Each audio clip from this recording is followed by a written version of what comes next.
Tervist! Väga tihti küsitakse mult nõu, kuidas reisiks oma varustust pakkida.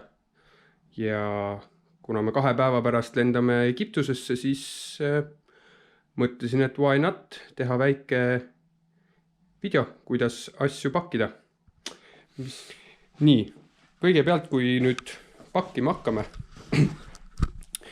siis lohesurfi reisikotti kutsutakse siis golfi kotiks.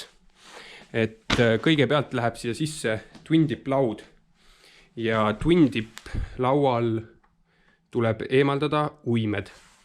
Kui kaalupiir on väike 20 või 23 kilo, siis tavaliselt strappe pole mõtet eemaldada, sellepärast et sinna kaalupiiri sisse ei mahu nii palju varustust, et see kott punnis täis saaks. Et handle ja strapid võivad ilusti peale jääda. Eemaldame ainult uimed, selleks tasub kaasas hoida väike kruvikeeraja. Ja golfikottidel tavaliselt on tasku eraldi, kuhu saab panna uimed ja tööriistad. Twin dip laud läheb siis koti põhja ja strappidega kinni ja see annab tegelikult siis golfikotile tema kuju või siis tugevuse.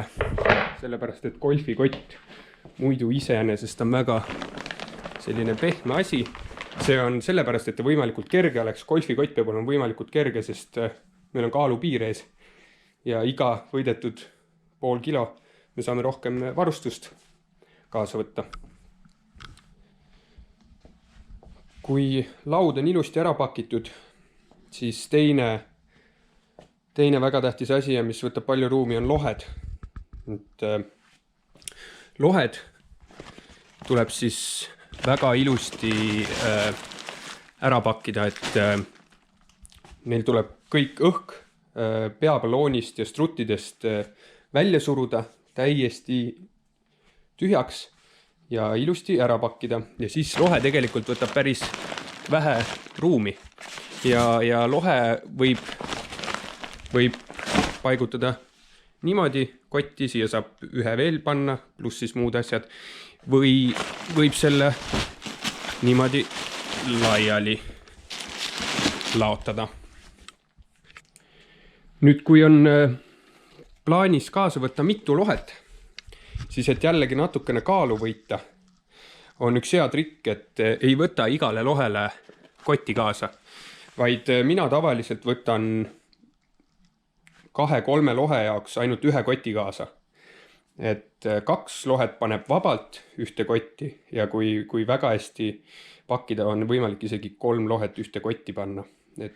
Edasi on juba lihtne, et põhimõtteliselt kõik on juba augu täide, et siin on mul 2 lohet. Mul on lohekott tühjana siin all, trapets, kiiver, löögivest, kalipso ja poom. Ja siia vahele mahub veel tegelikult igasugu asju. Ja see kott läheb väga lihtsalt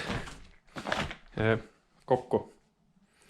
Et loodan, et kellelgi oli sest abi. Surf's up!